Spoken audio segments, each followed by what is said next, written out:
Comme je me promenais avec un ami, directeur de journal, un vieil ami qui pendant 30 ans m'a gardé dans son amitié, tout d'un coup, il évoquait l'un de ses journalistes, volontiers donneur de leçons, qui avait droit toutes les semaines à une demi-page du journal, et c'était presque à la limite un sermon un peu tatillon, un peu pointu. Et à ce sujet, je lui demande des nouvelles où nous parlons du dernier article de ce journaliste, et il me parle de la résidence secondaire qu'avait ce journaliste dans le Midi. Et il ajoute « Oh, il pense à gauche, mais il dépense à droite. Il vient de se faire une piscine somptueuse. » Nous avons souri, j'ai souri, c'était pas si mal vu que cela. Bon. Les chiffres que nous avons évoqués pourraient se répartir entre, d'une part, des chiffres symboles qui nous montrent la gravité, 4 tonnes d'explosifs par tête d'humain qui restent aujourd'hui dans l'armement de la Terre. Chaque minute, pour les armements, 1 million de dollars, 12 milliards de pâtés pour les chiens et les chats. Ça nous rend un petit peu songeurs. Et puis il y a d'autres chiffres, dans ceux que j'ai évoqués, ceux qui au contraire relativisent notre situation, l'adoucissent, sont moins pointus. Nous sommes à 1 point sur 300 milliards, mais 1 point qui est capable de penser aux 300 milliards, d'imaginer, de voguer dans l'espace, de savoir qu'il n'est pas le centre du monde, mais au centre du monde, etc. Aujourd'hui, je vous propose des chiffres qui décrivent ce que l'on espère ou ce que l'on croit. Donc, et ce sera la dernière fois, je vous le promets, le titre de notre parabole sera simplement « Toujours des chiffres ». Il faut me pardonner, c'est pour moi, bon, j'aimais bien les mathématiques, et c'est pour moi une des manières les plus sérieuses d'enserrer, de figurer, de faire voir, de faire apercevoir le réel. Donc, toujours des chiffres. Mais auparavant, en écho à saint Matthieu, la commission sociale de l'épiscopat français, vous savez, le chapitre 25 de saint Matthieu, où il y a le grand jugement dernier, en écho à cela, la commission sociale de l'épiscopat français rappelait simplement quelques chiffres très simples sur l'origine de ceux qui sont en prison. C'est grave, on s'est demandé, on s'est interrogé sur la totalité de ceux qui sont en prison, entre 40 et 50 000 en France, d'où venaient-ils? Il y avait 20% d'étrangers, 70% de travailleurs manuels, dont près de la moitié sans formation, et 30% d'enfants d'alcooliques. Le texte concluait: la quasi-totalité des détenus sont des pauvres, des fragiles, des marginaux, que la prison ne fait qu'établir dans une exclusion plus totale et plus irréversible. C'est vrai, on a le cœur labouré. Alors, interrogeons-nous sur ce qu'on espère. Il y a eu une enquête très sérieuse faite à 20 ans de distance dans une proportion importante des pays du monde, dans toutes les classes sociales, quelles qu'elles soient, pour savoir ce que désiraient, l'amélioration que souhaitaient les hommes. Or, surprise, quelle que soit la condition, quel que soit le travail, quelles que soient les chances de l'avenir ou les malchances, tout le monde espérait 20% de mieux que ce qu'il avait à ce moment-là. On a refait le questionnaire 5 ans après, et ça s'était amélioré, ils avaient tous eu un plus. C'était encore 20% qu'on voulait. Et dans le questionnaire, il apparaissait évidemment que 50% apparaissait du superflu, de mieux, 100% ça paraissait injuste, et 200% de mieux, ça paraissait scandaleux. Parce que ça n'empêche pas d'aller chercher son ticket pour le tiercé ou la loterie nationale. Et cette échelle se retrouvait quel que soit le revenu réel. Mais il suffit qu'un homme ait vécu 5 ans au niveau qu'il a eu auparavant pour trouver juste ou scandaleux ce qu'il a à ce moment-là, si ça n'a pas bougé. Pour le trouver maintenant, il trouve, si au contraire ça s'est amélioré, il le trouve non seulement légitime, mais encore insuffisant. 5 ans après, il voudra 20% de mieux. Ce sera toujours la même musique. Ainsi, un revenu mensuel qui serait jugé insuffisant en France équivaut à 3 fois un salaire moyen en Algérie et serait jugé scandaleusement élevé à Cuba. Ce qu'on pense, là, on a fait des enquêtes sérieuses, à 3 mois du congrès eucharistique de Lourdes. Notre confrère, le pèlerin, ouvrait un dossier sur l'Eucharistie. 18% des Français âgés de plus de 15 ans allaient à la messe 1 ou 2 fois par mois. 16% étaient des pratiquants occasionnels. 48%, presque 49%, ne pratiquaient plus. 11% se déclaraient sans religion des Français et 4,7% appartenaient à d'autres religions. Pour 45% de l'ensemble des Français, assister à la messe, c'était de renouveler le sacrifice du Christ ou affirmer la présence du Christ dans le monde. Mais pour 61%, l'Eucharistie n'était que le symbole du corps et du sang du Christ. Bon, c'est quelque chose de symbolique, comme une affiche de publicité ou un théâtre. 27% seulement croyaient à la présence réelle du Christ dans l'Eucharistie. 27%, ça m'a laissé songeur. En Belgique, où chaque année, dans tout le pays, on décompte les présents à la messe, un dimanche d'octobre, on apercevait 25% de pratiquants en moins en l'espace de 10 ans. 25%, ça va vite.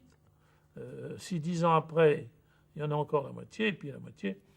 D'après la documentation catholique, l'enquête faite le plus attentivement depuis la guerre auprès des prêtres disait entre autres, vous, croyez-vous à l'enfer et au purgatoire auprès des prêtres? Oui, 83%. À votre avis, l'Église doit-elle continuer à baptiser les nouveau-nés? Oui, 55%. De nombreux fidèles ne se confessent plus. Trouvez-vous cette évolution normale? Ah, c'est un chiffre qui, moi, me bouleverse un peu. Pour 26% de prêtres, c'est normal de plus se confesser. L'obligation de la messe dominicale, doit-on la maintenir? 38% seulement pensaient qu'il fallait maintenir l'obligation de la messe. Vous-même, seriez-vous scandalisé ou libéré si demain l'Église décrétait que Dieu n'est pas réellement, mais symboliquement présent dans l'Eucharistie? C'est-à-dire si c'était un espèce de théâtre, et puis ensuite on pouvait aller balader les hosties, ou faire ce qu'on voulait. Scandalisé, 72%. Libérés d'eux, ne savent pas. 26% de prêtres ne savaient pas s'ils auraient été libérés ou scandalisés si l'Église décrétait que ça n'était qu'un théâtre, parmi autres. Jésus-Christ est-il ressuscité vraiment avec son corps? 74% disent oui. Dans le même temps, sur la pensée des jeunes, on comparait une enquête faite auprès des jeunes et une enquête faite auprès des prêtres. Et on disait, comment jugent-ils les prêtres? Utiles ou inutiles? Inutiles, les jeunes pensaient 29%. Autre question, les jeunes prient-ils? À la question jamais, il y avait 45%. On est un peu baba, mais c'est les chiffres du réel. De son côté, le professeur Delumeau notait que 37% environ des catholiques assistaient régulièrement à la messe du dimanche, encore en 1964. Mais il n'était plus qu'en 69, 25%, en 75, 16%, 6% des jeunes baptisés de 15 reconnaissaient fréquenter l'église chaque dimanche, 6%. Et ça a baissé, vous savez, d'une manière un peu effrayante. Enfin, on en est probablement à 7% et encore. Aux catholiques interrogés sur les deux affirmations qui touchent directement le noyau de la foi. Première question. Jésus fut un homme extraordinaire, mais il n'est pas Dieu. 34% de catholiques ont donné leur accord à cette formule. 43% ont marqué leur désaccord. 23% sont dits sans opinion. Deuxième question fondamentale. Jésus est aujourd'hui réellement vivant? Question fondamentale. Réponse, d'accord, 36%. Pas d'accord, 40%. Sans opinion, 24%. Et puis, un directeur de recherche du CNRS, c'est-à-dire de l'instance des chercheurs les plus qualifiés en France, enfin vraiment triés sur le volet, de haut vol et de grande intelligence, comparant les réponses de prêtres et de fidèles au même questionnaire, relevait certaines différences importantes, entre autres celle-ci, à la question de quelle catégorie l'Église devrait-elle se rapprocher en priorité. Or, je sais bien que Mère Teresa, l'abbé Pierre, etc. ont peut-être infléchi. Les réponses d'aujourd'hui ne seraient peut-être pas les mêmes que celles de ce moment-là, mais quand même. Il disait, à la rubrique « Personnes âgées ou malades », réponse des prêtres, 7%. Réponse des laïcs, c'était plus musclé, plus vrai, plus fort, 41%. Estimaient que c'était la priorité. Les vieux ou les malades. Même année, large analyse sur nos réactions en face de la mort. 37% des Français pensent qu'il n'y a rien après la mort. Parmi un nombre très attentivement détaillé de réponses, 55% des catholiques qui pratiquent régulièrement pensent qu'il y a une vie nouvelle. 29% qu'il y a quelque chose mais ils ne savent pas quoi. Et 8% des catholiques pensent qu'il n'y a rien. On est un peu baba. Autre petit détail, j'oubliais. Avant la mort, il y a la retraite. Et il y a quelques années, j'étais responsable d'une grande maison d'édition, mais les religieux n'avaient pas le droit d'être PDG. J'étais donc directeur général et il y avait simplement un président, pas au-dessus de moi parce qu'il s'occupait. Bon, il fallait que son nom soit là. Mais enfin, les décisions ultimes, j'étais bien obligé de lui en parler. Or, arrivait à ce moment-là la retraite d'un père qui avait travaillé pendant 37 ans de bons et loyaux services. Il avait fondé des collections, il avait travaillé vraiment avec... Or, il n'avait pas ménagé sa peine. Or, il avait pour retraite, parce qu'on ne les avait pas inscrits, parce que le PDG n'avait pas fait attention, etc., 342 francs de retraite par trimestre. Quand j'ai été voir le PDG pour changer la chose, il m'a simplement dit « Oh, mais il a sa communauté !» Alors je me suis levé, parce que la communauté, elle n'avait même pas un bail pour le loyer du couvent. Je me suis levé, et en sortant, je me suis retourné et je lui ai dit « Et sa communauté, elle a quoi ?»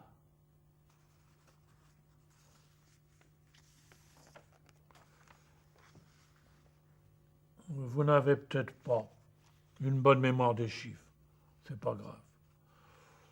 Ils sont flottants, même cités par un président de la République ou par les organes officiels parfois. Bon, ils nous aident à mieux dire notre supplication, notre prière, notre attention, notre angoisse. Et je vais terminer simplement par un seul chiffre. Pendant le carême d'il y a 2-3 ans, comme j'étais rentré du Japon il n'y a pas longtemps avant, une petite carte m'arrive de Fukushima, au nord du Japon. Et un compagnon merveilleux qui était tout seul prêtre pour cette ville de 60 000 habitants, le père Pichet, il avait 76 ans, me confie sa joie. D'abord, il m'avait accueilli d'une drôle de manière. Il m'avait accueilli en me disant, pour vous, il était canadien d'origine, quel est le poète français le plus important? Oh, je me dis non, attention que je ne dise pas une bêtise, il aimait bien les poètes, je voyais bien qu'il avait quelques livres. Et je me dis, mon Dieu, pourvu que je ne me trompe pas, sinon les 3 jours, je vais apparaître comme un sacré Parisien. Enfin, c'est un maudit Parisien, comme ils disent au Canada. Par chance, je lui dis Baudelaire. Il me dit, ah, alors nous pouvons être amis. Et dans la petite carte qu'il m'envoyait 3 ans plus tard, il me dit, imaginez, pour la vigile pascale, il y aura 8 baptêmes d'adultes. Quelle joie! Ce sera dans le ciel et chez nous. Eh bien, c'est le seul chiffre que je garde. Le ciel entier résonne de joie pour un seul baptême.